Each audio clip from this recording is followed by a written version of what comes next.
Welcome back to my series on using the Feldenkrais method as a tool for cultivating wisdom and reading through the book Awareness Through Movement by Moshe Feldenkrais. The last chapter that I read aloud was this one, Where to Begin and How. And I'd like to do a little commentary for you on that chapter now. So the title, Where to Begin and How, is basically asking the question, if you want to improve yourself, how should you go about that?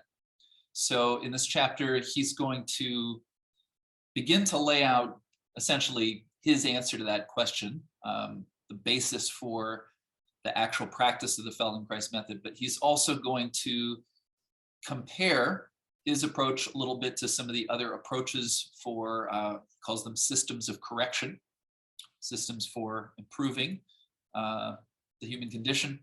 And he's going to point out why essentially he thinks that his way is the best way to go. Now, as he does this, one interesting thing to notice is that the other systems that he talks about are actually often influences on his approach. So he talks about religion, analysis. I think he's talking about like a psychological analysis, internal systems. He points to, he just sort of says this in passing, but he says Judaism was influenced by Zen and Raja Yoga. But of course, Moshe Feldenkrais as a young person was very much schooled in the Jewish tradition, reading the Torah, and just the whole very special tradition of the Jewish faith in terms of reading, but also questioning and dialoguing together. And in his teaching, he often is telling stories, from various rabbis and various stories. There is a wonderful book by David Kaetz called Making Connections. So if you'd like to learn more about the spiritual roots of the Feldenkrais method, even though Feldenkrais himself essentially always presents himself as a secular thinker, that book by David Kaetz is a really wonderful background to how some of the most important thinkers in the Jewish tradition, some of their ideas you can really see reflected in the Feldenkrais method. Feldenkrais also talks about hypnosis or suggestion, and it's worth noting that he wrote the preface to a book by Emile Coué early on in his life before he invents the method, but he was very interested in hypnosis as well, and there are pieces of that approach that are also incorporated into his manner of teaching. So once he sort of lays out, there's these different traditions of corrective systems, he says, well, we need to know what are the different states that a human being can be in. And he begins by just saying there's two basic states. There's the waking state and being asleep. But then he says we need a third state, and that is awareness. And that's being awake and being awake in your awakeness, like knowing what you're doing.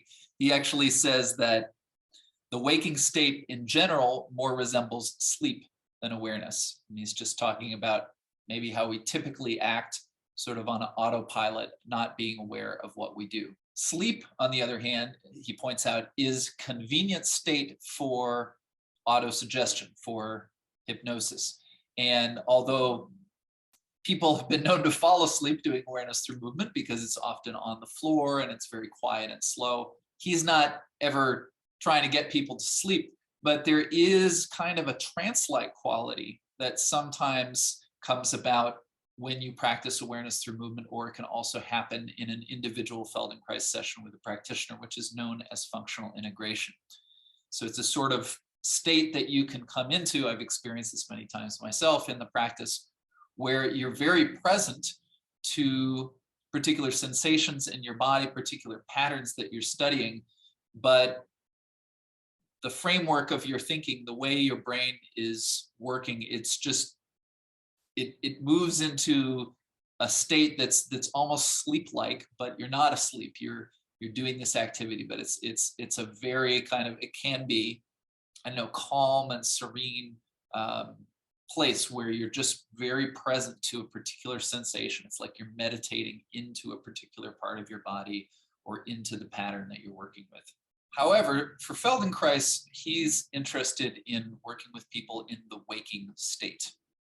And he's now going to define 4 different components of the waking state. And this is really essential to all of the work that he does and everything that we've already talked about in previous videos in regards to what Feldenkrais calls the self-image.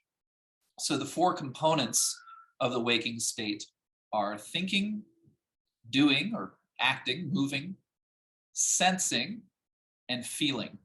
And I'd like to actually read the actual details of how he describes each of these states. And as you listen, just keep in mind that all the particular aspects of these states that he describes, all of these things are elements of what create the self-image, and all of these are therefore aspects that, if we can create a shift, can create a shift in the self-image. So he says, in sensation, we include, in addition to the 5 familiar senses, the kinesthetic sense, which comprises pain, orientation in space, the passage of time, and rhythm. In feeling, we include, apart from the familiar emotions of joy, grief, anger, and so forth, self-respect, inferiority, supersensitivity, and other conscious and unconscious emotions that color our lives. Thinking includes all functions of intellect, such as the opposition of right and left, good and bad, right and wrong, understanding, knowing that one understands, classifying things, recognizing rules, imagining, knowing what is sensed and felt, remembering all of the above, and so on. And then movement includes all temporal and spatial changes in the state and configurations of the body and its parts, such as breathing, eating, speaking, blood circulation, and digestion. So because all 4 of these elements are happening at every moment, Feldenkrais is of the opinion that it's a mistake to leave any of them out. Now, he is going to focus on movement of these 4 components, and in later part of this chapter, he's going to get to that specifically. But he says that there are a number of systems that try to treat these components as just sort of separate parts, or like bricks that, you know, if you're building a wall and then one of the bricks is broken, you just get rid of that one and you replace it with another one. And he says this is not an effective way to improve ourselves over time. First of all, it takes forever to do things that way. And he says it's not the properties that we want to work with, it's the process. And this, again, is a fundamental idea in the Feldenkrais method that distinguishes it from many other approaches. And one other little note here, the focus on the process includes the process of learning. That includes mistakes. So it's not about always getting things right, even though we're trying to find better function, more efficient movement. When he was teaching, Feldenkrais would even sometimes say, do the movement badly, because he wanted people to get out of this performance mindset where the only thing they were focused on is, what is the right answer? Let me get the right answer right now. All kinds of learning is being missed there. And another thing he would do sometimes is he would ask people to do a movement, for example, while breathing in and while breathing out, as opposed to just saying, well, you want to breathe out when you do the movement. And then he would ask them, which way feels better? Which way feels less efficient? So part of the learning process is to feel the less efficient pattern, rather than just skipping over it and saying, well, this is the pattern we want, and just going straight for that. So there's a discovery process.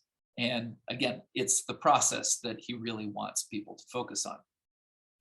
Now, as I said, he is going to indicate that he thinks the most effective way to create change is to work with movement out of these 4 particular components of the waking state that he's already outlined. But, and this is reiterated again and again when he's actually teaching the awareness through movement lessons. When he's teaching movement, he's constantly talking about your attitude towards the movement and other aspects. And he's giving examples all the time of when something changes in your movement, how it changes your thinking, your feeling, and your sensing.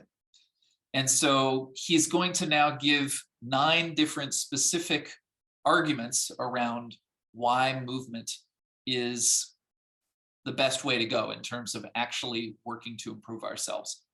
Some of the, I'll go through them, but some of the main ideas are, first of all, just how accessible movement is. We can see movement, whereas what's going on in our head with our thinking or what we're sensing, there's something that's kind of invisible there. It's harder to track. Movement is something that we can also not necessarily quantify, but we can zero in on particulars, and it's easier to differentiate one type of movement from another, whereas our thinking, our emotions can get blurry sometimes. Sometimes we don't actually really know what it is we're thinking. And then the importance of movement in the action of the nervous system, which is, as he calls it, the central control. And you might think of it as the central control of the self-image. And he's going to talk about, in particular, breathing and our relationship to gravity. But let me go through those. So first of all, he says the nervous system is occupied mainly with movement. And this is because we live in gravity and we have to orient in space. So just to be alive and just to sort of take care of ourselves in the environment in a basic, survival sense as an organism, we always are involved in movement. And so if we're working with movement, we're working with that ever-present quality of the nervous system. He says it is easier to distinguish the quality of movement. And he also says we have a richer experience of movement. So here he kind of makes a funny point. It's easier to observe how the skeleton reacts to gravity than it is to understand anger or love, right? Those things confuse us quite a lot, but we can look at someone's posture, we can look at how they move. And, in terms of our emotions, it's very easy to get mixed up. So he says, for example, overexcitability and sensitivity. Those are 2 different things, but we might confuse them. Someone who thinks of themselves as a free thinker might just be kind of defiant all the time, which might actually not be the same as being free in their thinking. His next point is that the ability to move is important to self-value. That's the subject heading, but really it's essential. And he gives the example here of a young child with some kind of scoliosis. The child can't move the way that other kids do. They're unable to perform the same things as easily, and it just immediately affects how they think about themselves, how they project into the future. So the sense of the quality of your movement also kind of, for many of us, we use it as assessing kind of like how good of a person am I anyway. In my own case, I had a just on the other side of that example, the negative example of a child with scoliosis. I went once to a trampoline gym with a friend of mine who was a gymnast and had some experience in doing flips and whatnot. I've never done a flip in my life, but on the trampoline, I could bounce high enough that it was clear that, oh, I probably could do a flip here, but I'd never done it. It was scary, right? Well, she talked me through and I did a backflip. Now, I don't do backflip on solid ground, but I did it that day on the trampoline. And all I can tell you is I felt like Superman for the rest of the day. Just because I was able to do this thing with my body that I had never done before, it just kind of gave me this charge, feeling really confident and kind of, I just felt fantastic. And often in the awareness through movement lessons, Feldenkrais is teaching people how to do something that they didn't quite know they could do. He even had a phrase about making the impossible possible. And so in those processes, there's a physical coordination that's learned, but the person, by learning that new movement, that new coordination, they begin to reassess basically their overall capacity as a human being. And this is a good example of why movement is much more than movement and how Feldenkrais is highlighting that. Okay, so the next section of this argument, Feldenkrais says all muscular activity is movement. So as opposed to some large movement like the backflip that I was just talking about, just a simple change in expression on your face is movement.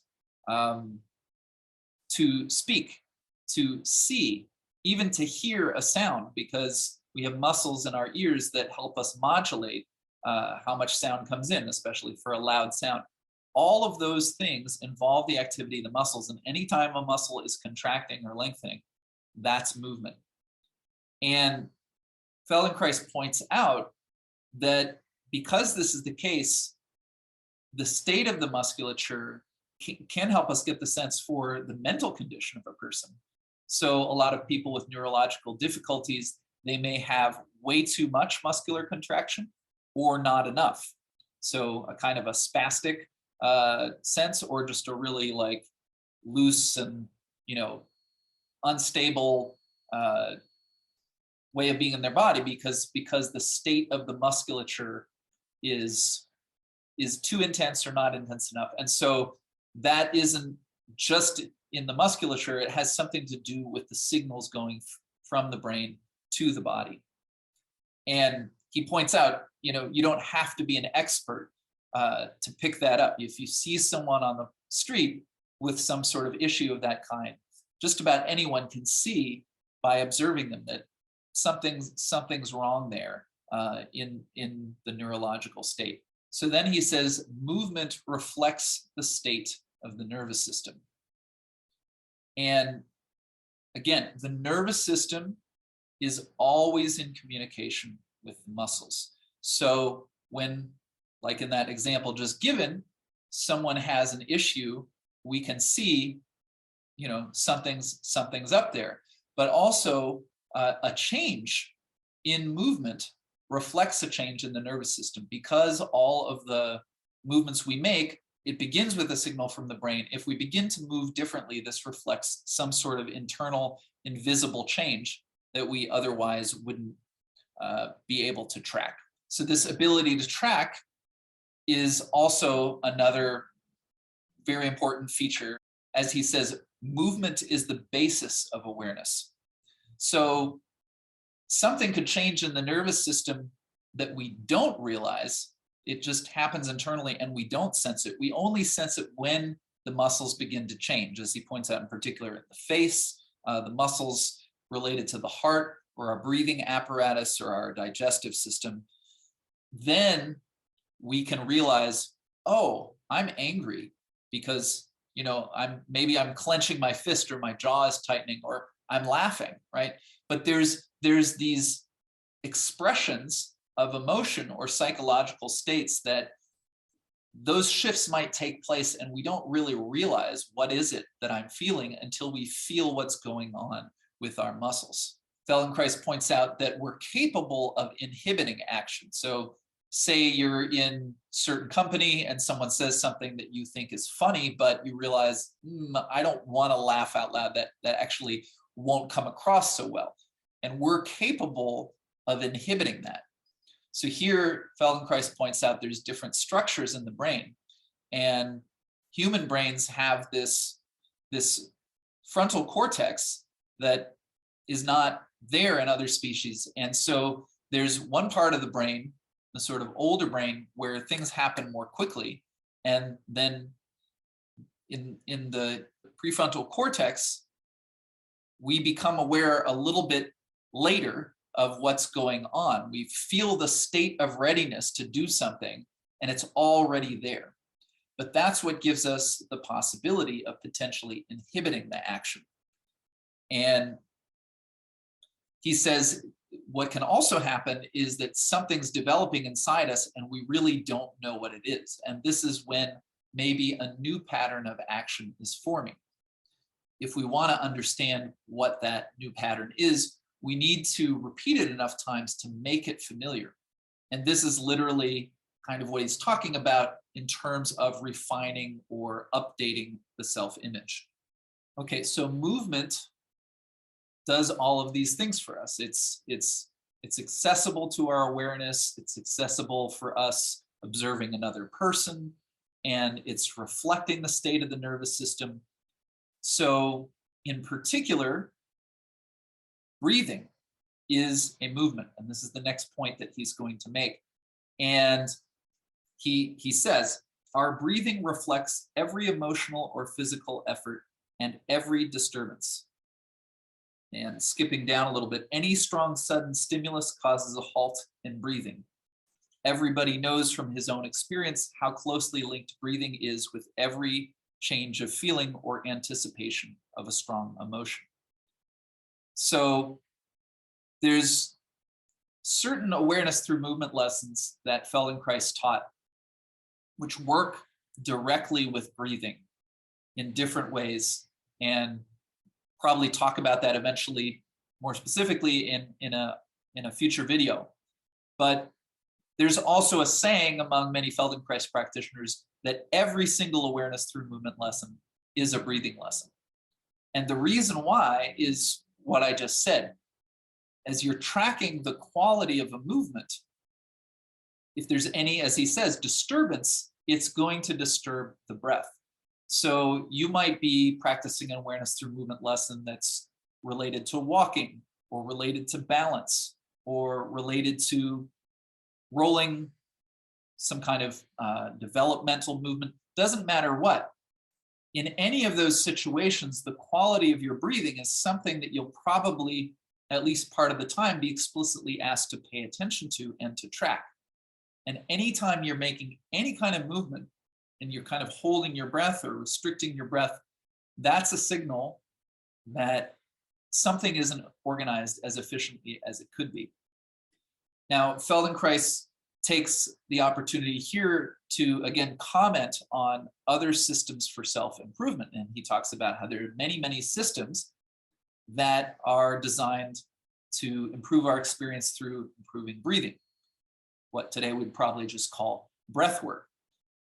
Throughout the history of humankind, we find systems and rules designed to induce a calming effect by improved breathing. And then he's going to say, okay, but there's another thing here that we need to take note of. The human skeleton is so constructed that it is almost impossible to organize breathing properly without also satisfactorily placing the skeleton with respect to gravity. So you can do all kinds of breathing techniques, but if the position of the body, if the use of the musculature in terms of just being upright isn't as efficient as it can be, there's a limit to what breath work is going to do for you. He says the reorganization of breathing alone succeeds only to the degree that we succeed indirectly in improving the organization of the skeletal muscles for better standing and better movement. So let's just suppose that I know a particular practice of breath work that is known to help people breathe better. However, let's just say that I sort of tend to walk around like this all day. My head is falling off the top of my spine.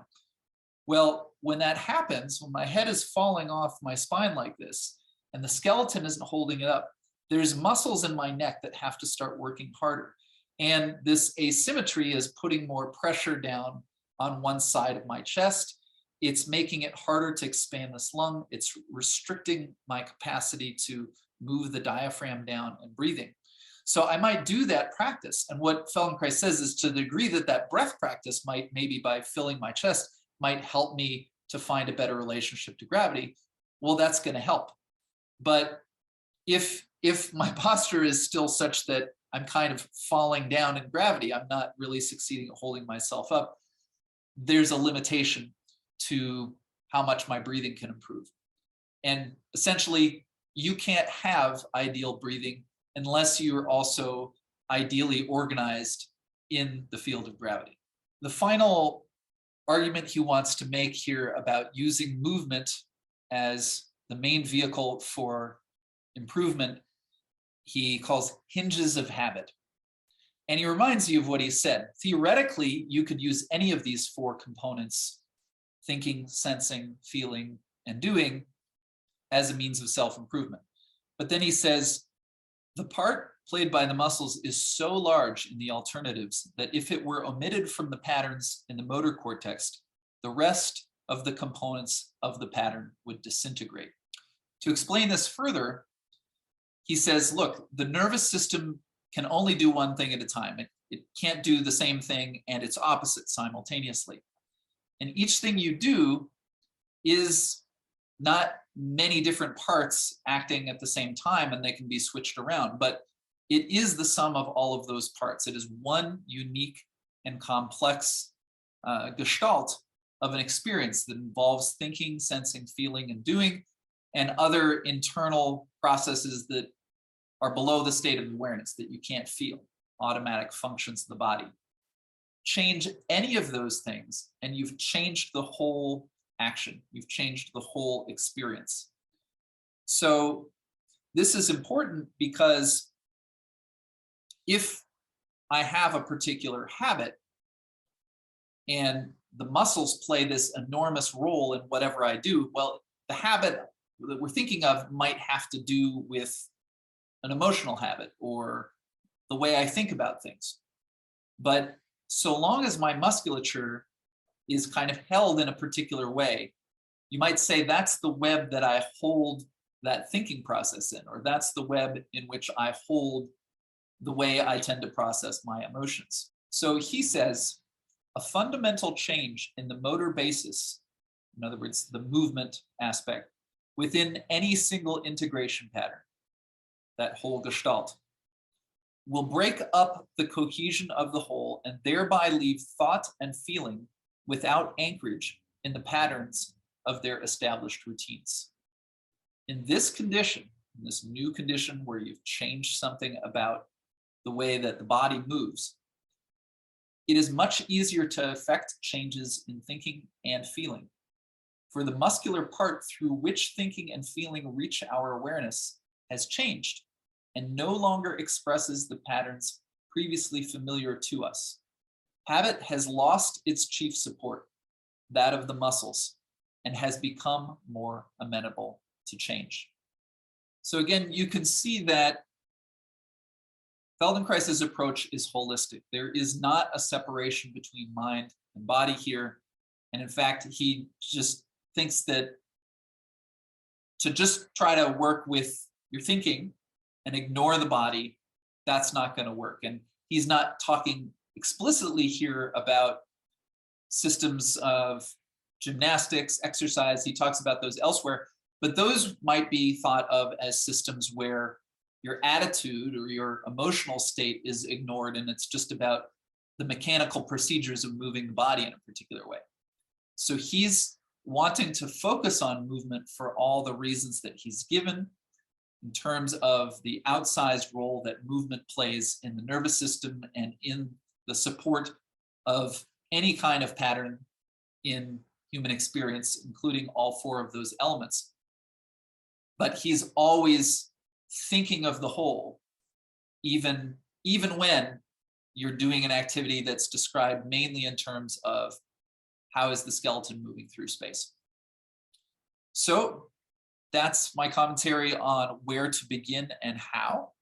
And the next chapter coming up is called Structure and Function. Thanks for watching, and see you again soon.